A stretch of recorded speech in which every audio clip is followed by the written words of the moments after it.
یہ ہیں راکب دوش مصطفیٰ حسنین کریمین۔ اس حوالے سے ایک اور حدیث مبارکہ جو بڑی طویل ہے، میں اس کو بالکل اختصار کے ساتھ آپ کے سامنے پیش کیے دیتا ہوں۔ اس حدیث مبارکہ کو امام طبرانی نے معجم الکبیر کے اندر جلد نمبر 3 اور حدیث نمبر 2677 ہے۔ راوی حضرت سلمان فارسی رضی اللہ تعالیٰ عنہ ہیں۔ یہ وہ حضرت سلمان فارسی رضی اللہ تعالیٰ عنہ ہیں جن کے بارے میں آقا علیہ الصلوۃ والسلام نے فرمایا سلیمان منا اہل البیت، کہ ہمارے گھر کا فرد نہ ہونے کے باوجود سلیمان ہماری اہل بیت میں شامل ہے۔ یہ وہ حضرت سلمان فارسی رضی اللہ تعالیٰ عنہ ہیں۔ فرماتے ہیں ہم نبی پاک صلی اللہ تعالیٰ علیہ وبارک وسلم کی بارگاہ اقدس میں حاضر تھے۔ کنّا حول النبی صلی اللہ علیہ وسلم، حضور کی بارگاہ میں ارد گرد ہم بیٹھے ہوئے تھے۔ حضور علیہ السلام جلوہ گر تھے، ارد گرد حضور کے صحابہ بیٹھے ہیں۔ فجاءت ام ایمن، اتنے میں حضرت ام ایمن تشریف لے آئیں۔ فقالت یا رسول اللہ صلی اللہ علیہ وسلم لقد ضل الحسن والحسین، عرض کرنے لگیں یا رسول اللہ صلی اللہ علیہ وسلم حسنین کریمین گم ہو گئے ہیں۔ اور حضرت سلمان فارسی فرماتے ہیں کہ اس وقت دن خوب روشن ہو چکا تھا۔ رمضان مبارک کے اندر ایک حدیث مبارکہ آپ کے سامنے پیش کی تھی، جس میں صبح کی نماز کے بعد حضور علیہ السلام تشریف فرما ہوتے تھے اور حضور کے صحابہ کی مجلس لگا کرتی تھی۔ یہ وہی مجلس تھی، صبح کی نماز کے بعد لگی اور دن روشن ہو گیا تو نبی پاک صلی اللہ تعالیٰ علیہ وبارک وسلم تشریف فرما تھے، حضور کے صحابہ ارد گرد ہیں، اور آ کے ام ایمن فرماتی ہیں یا رسول اللہ حسنین کریمین گم ہو گئے ہیں۔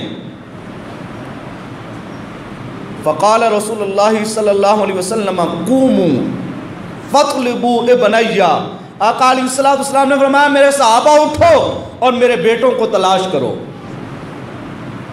راوی حضرت سلمان فارسی فرماتے ہیں جس وقت آقا علیہ السلام نے فرمایا لوگوں اٹھو میرے بیٹوں کو تلاش کرو، جس کا جس طرف منہ آیا، کیونکہ حکم جو رسول خدا کا تھا، حضور کے صحابہ بھلا حضور کا حکم ٹال سکتے ہیں؟ ایسا ہو ہی نہیں سکتا۔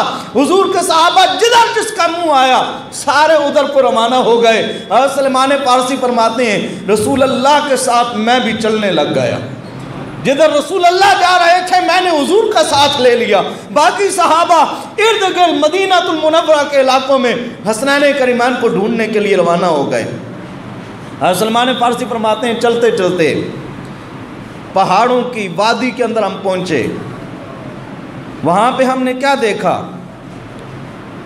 ایک اژدہا ہے، وہ اپنی دم کے اوپر کھڑا ہوا ہے۔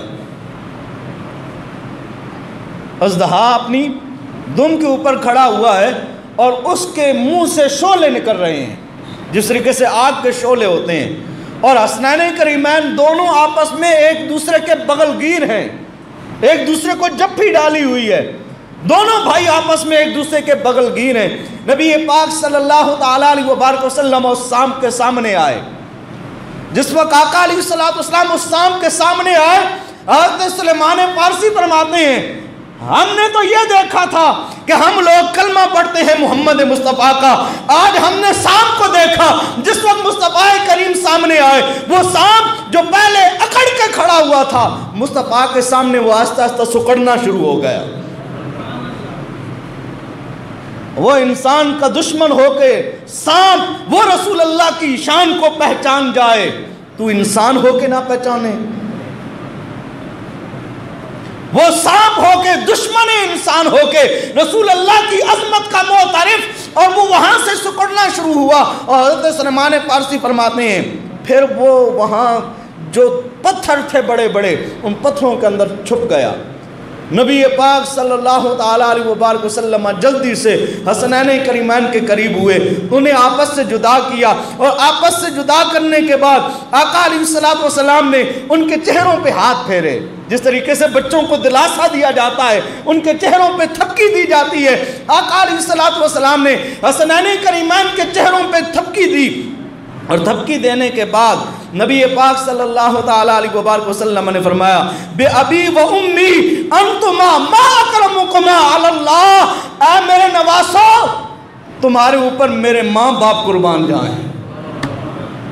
سارا زمانہ جس رسول خدا کو یہ کہتا ہے یا رسول اللہ میرے ماں باپ آپ پہ قربان جائیں، وہ رسول اللہ فرما رہے ہیں اے حسنین کریمان تمہارے اوپر میرے ماں باپ قربان جائیں۔ تم رب کی بارگاہ میں کتنی عزتوں والے ہو، تم رب کی بارگاہ میں کتنی عزتوں والے ہو۔ ثم حمل احدہما علی عاتقہ الایمن، پھر آقا علیہ السلام نے اپنے نواسوں میں سے ایک کو دائیں کندھے پہ سوار فرمایا، والآخر علی عاتقہ الایسر، اور دوسرے نواسے کو بائیں کندھے پہ سوار فرمایا۔ فَقُلْتُ طُوبَاكُمَا نِعْمَ الْمَطِيَّةُ فَمَطِيَّتُكُمَا۔ حضرت سلیمان فارسی فرماتے ہیں میں نے جس وقت یہ سہانا منظر دیکھا، پہلے رسول اللہ صلی اللہ تعالیٰ علیہ وبارک وسلم کا معجزہ دیکھا، پھر آقا علیہ السلام نے حسنین کریمین کو یہ فرمایا تمہارے اوپر میرے ماں باپ قربان ہو جائیں، اور پھر آقا علیہ السلام نے حسنین کریمین کو اپنے کندھوں پہ سوار فرمایا۔ فرماتے ہیں یہ سہانا منظر جس وقت میں نے دیکھا، میں نے کہا حسنین کریمین تمہیں کتنی پیاری سواری میسر آئی ہے، تو آقا علیہ السلام نے فرمایا اے سلمان یہ بھی تو دیکھو نا سوار کتنے پیارے ہیں، یہ سوار کتنے پیارے ہیں، یہ سوار کتنے حسین ہیں، یہ ہیں راکب دوش مصطفیٰ حسنین کریمین۔ اللہ رب العزت بروز قیامت جس وقت جنتی جوانوں کے سردار حسنین کریمین ہوں گے، اللہ تعالی ہمیں ان کی غلامی میں ان کی معیت میں جگہ نصیب فرمائے، اور ان کے جھرمٹ میں جنت الفردوس میں اللہ تعالی ہم سب کو جگہ نصیب فرمائے۔ وآخر دعوانا الحمدللہ رب العالمین۔ سنتیں ادا فرمائے۔